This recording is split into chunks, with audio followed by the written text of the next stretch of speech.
los túneles y laberintos han jugado un misterioso papel en todas las antiguas civilizaciones. Multitud de leyendas hacen referencia a laberínticos pasadizos subterráneos que conducen a mundos de origen antediluviano, situados en cuevas de Afganistán, en los valles que circundan el monte Calas, Tíbet, en la Sierra del Roncador, Brasil, en las montañas de Paucartambo, Perú, o en alguno de los recónditos valles cercanos al impresionante lago Titicaca. En el inaccesible valle de Shangri-La, que describen la novela y la película Horizontes Perdidos, una raza de hombres que desconoce la amenaza de la guerra y la enfermedad, ha desarrollado pacíficamente las ciencias y las artes. Se trata de un mítico paraíso subterráneo o ultradimensional, donde se vive una existencia auténticamente utópica y fraternal. Estaría dirigido por sabios que guardan en sus bibliotecas conocimientos antiguos originarios de la sumergida Atlántida y la Lemuria. En Oriente, este mundo idílico y oculto es conocido como Agartha o Shambhala, en América del Sur, como la ciudad subterránea del disco solar, entre otras muchas denominaciones.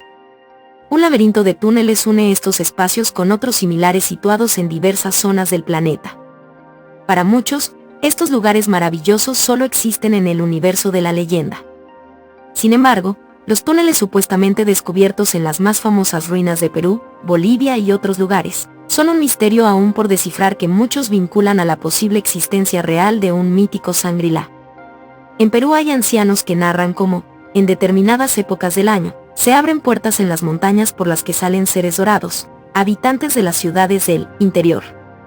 En El secreto de los Andes, Ed. Kier, su autor, el hermano Philip, seudónimo de George Hunt Williamson, sugiere que hace unos 12.000 años, antes de la destrucción de los restos del continente de Lemuria en el Pacífico, Aramumuru, uno de los grandes sabios lemurianos, fue encargado de salvar los rollos sagrados del Templo de la Luz Divina, junto con un enorme disco solar de oro.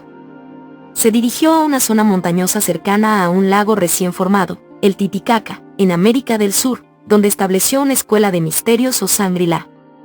En aquella época, Tiahuanaco era una ciudad colonial y puerto del Imperio Lemuriano.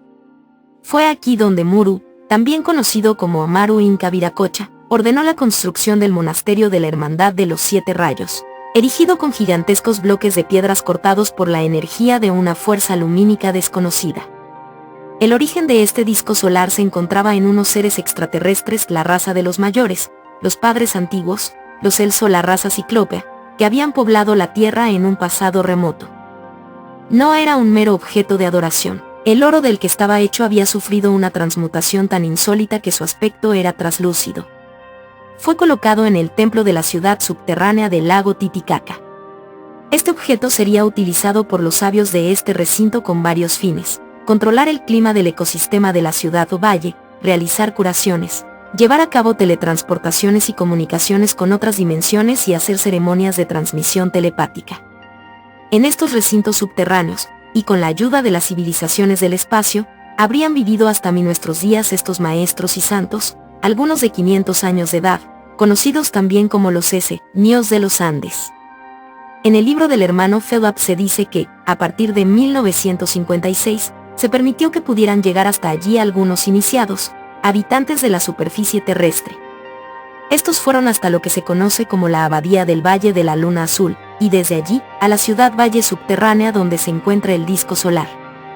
El libro narra la experiencia de un grupo de norteamericanos que consiguió llegar hasta esta abadía, ubicada bajo territorio peruano, al noreste del lago Titicaca. Otro de los que supuestamente lograron encontrar la abadía fue el neozelandés Mako Brown.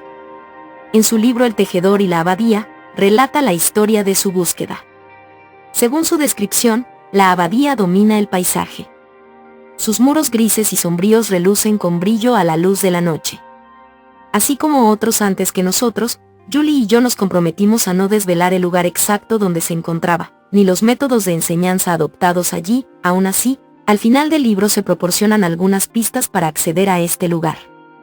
Todos los que buscan el Shangri-La de los Andes deben partir de Juliaca y seguir hacia el este por la carretera que va en dirección a las montañas.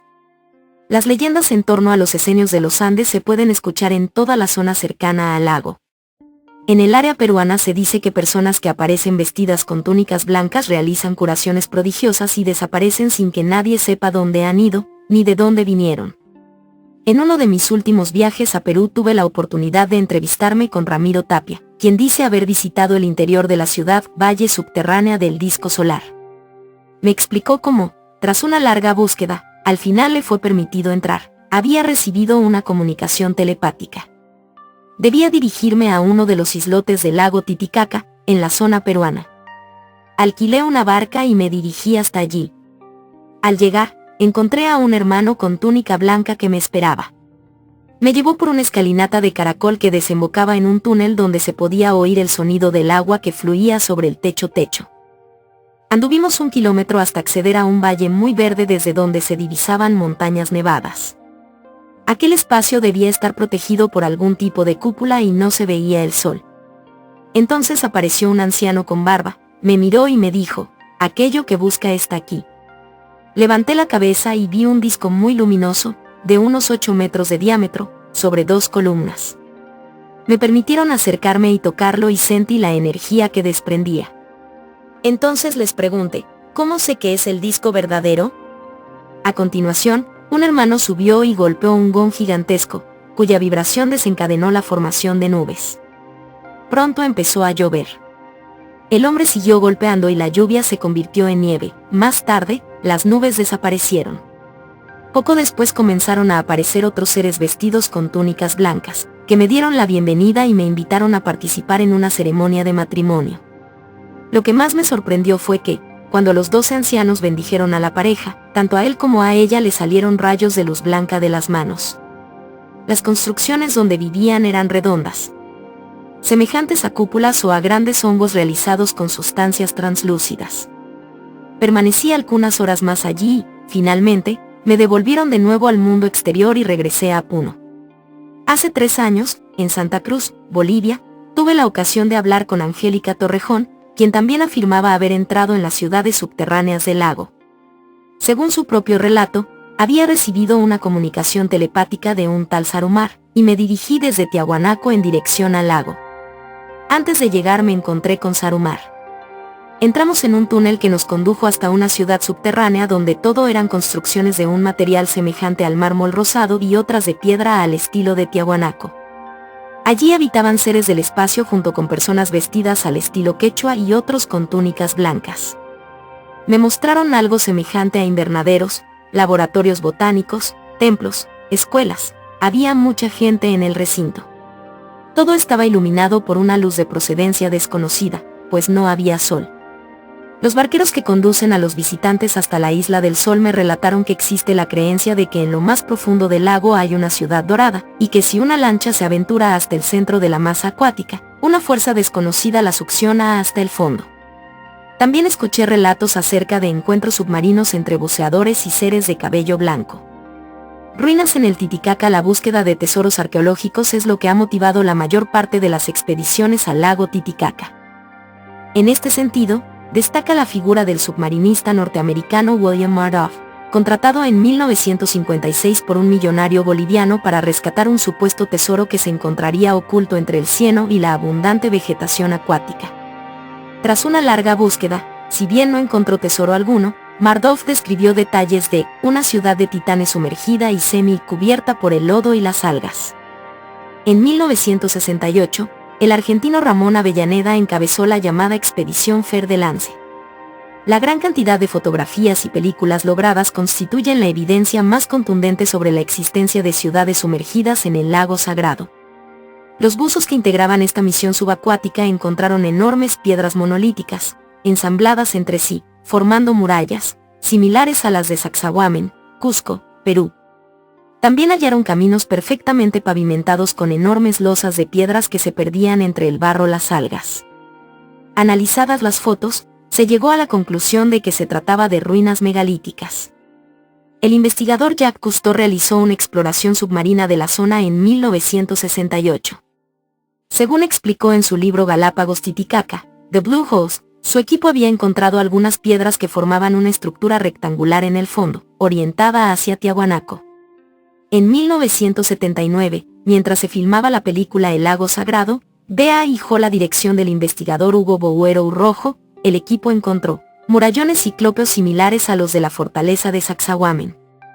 Los periódicos de La Paz publicaron el 4 de diciembre de 1980 las declaraciones de los submarinistas. Se hallaron monumentales bloques de piedra que parecen ser muros de templos semidestruidos, veredas enlosetadas que se pierden en las cavernas profundas, caminos que se internan en las profundidades del lago.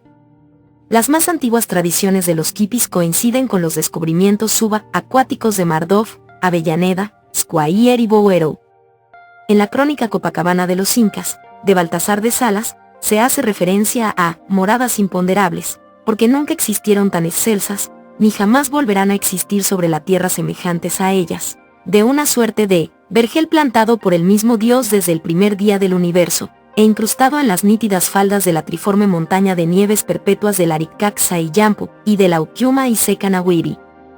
Y se añade, nunca podrán narrarnos esas magnificencias hermosuras, ni los mismos cherefs, querubines, que las conservaron limpidísimas hasta el diluvio, cuyas fenomenales aguas las habían convertido en fatídicos cenotafios aplanados y cubiertos por el lago del Intibara o Tarip Huira Secocha.